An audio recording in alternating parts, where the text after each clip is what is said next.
আসসালামু আলাইকুম, welcome back to my another blog. আজকে আমি সকাল সকাল কি করতেছি বলুন তো? আজকে আমি ফিড বের করতেছি। ফিড হলো গরুর জন্য। সকালবেলা আমরা গরুকে এই ফিডের সাথে গমের চেলটি, ধানের গুঁড়া, লবণ, ভাতের মাড়, তারপরে রাতের বেঁচে যাওয়া ভাত এগুলো দিয়ে খেতে দিই। তো এখন আমি ফিড বার করে নিয়েছি। এই ফিড এখন আমরা ভিজাতে দিব। ফিডটা গলানোর জন্য আমি এই যে মোটরের পানি ছেড়ে দিয়েছি। এখন ফিডটা ভিজবে, একটু হাত দিয়ে নাড়াচাড়া করে দিচ্ছি, কারণ ফিড অনেক শক্ত। এবার পানি দেওয়ার পরে ফিড পুরাপুরি গলে যাবে, একদম আটার মতন হয়ে যাবে। এই আটার মতন হয়ে যাওয়ার পরে আমি যে ধানের গুঁড়া আছে বা বাদ বাকি যে উপকরণগুলো আছে সেই উপকরণগুলোর সাথে মিশাবে। তো মিশানোর জন্য আমার ভাই আগে ধানের গুঁড়া আর হলো গমের চেলটি একসাথে মিশিয়ে নিচ্ছে, আর আমার মা 2 গাবলাই ধানের গুঁড়া ভাগ করে দিচ্ছে, কারণ একটা আমাদের বড় গরুকে দিব, মানে এড়ে গরুকে, আর একটা আমাদের গাভী গরু আছে তাকে দিব, কারণ সে হলো দুধ দেয়, তাকে যদি একটু ভালো করে খেতে নেওয়া দেওয়া হয় তাহলে সে দুধ দিবে না। এই জন্য আমার ভাই একটু গুঁড়াগুলো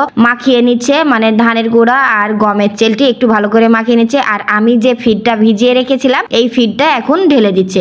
এই ফিড দিবে, তারপরে এর ভিতরে দিবে লবণ। লবণ না দিলে গরু খাবে না, আর লবণ দেওয়ার পরে গরুর মুখে স্বাদ লাগবে। এই জন্য আমার মা লবণ দিয়ে দিচ্ছে বেশ খানিক। লবণ দিলে গরু একদম পুরোপুরি খেয়ে নিবে খাবারটা। তো আমার ভাই এখন পানি দিয়ে ভালো করে মাখিয়ে দিচ্ছে। আর আমাদের বাড়িতে সকালের প্রতিদিনের কাজ হলো এটা, গরুকে খেতে দেওয়া, কারণ সকালবেলায় আমরা গরুকে এইভাবে প্রতিনিয়ত খেতে দিই। আর গরুর যত্ন না করলে গরু কখনো সুস্থ থাকবে না বা ভালো থাকবে না। এই জন্য আমরা নিয়মিত গরুর যত্ন করি। এই তো আমাদের বড় এড়ে গরুটাকে খেতে দিয়েছে আমার আব্বু, আর আমাদের এই গরুর কাছে আমরা কেউ যেতে পারি না আমার আব্বু ছাড়া। তো আমার আব্বু খেতে দিয়েছে, দেখুন ওই যে খাচ্ছে। এই এড়েটা এবার আমাদের কোরবানিতে বিক্রি করা হবে। আলহামদুলিল্লাহ আমাদের বাড়িতে এখন 8টা গরু আছে, আর এই গরুটা সব থেকে বড় গরু, কারণ এই গরুটা হলো 100 ফ্রিজিয়ান। তো ওকে আমরা একটু যত্ন করতে পারলে ওর গায়ে অনেক গোশ হইতো, কিন্তু আমরা তো অত যত্ন করতে পারতেছি না। আর আমার আব্বুর ওই সময় হাতটা কেটে গিয়েছিল, তো ওই অবস্থায় এই ভিডিওটি করেছিলাম। তো আজকের মতন এখানেই বিদায় নিচ্ছি, আবার দেখা হবে অন্য কোনো দিন নতুন কোনো ভিডিও নিয়ে। ততদিন সুস্থ থাকুন, ভালো থাকুন, আল্লাহ হাফিজ।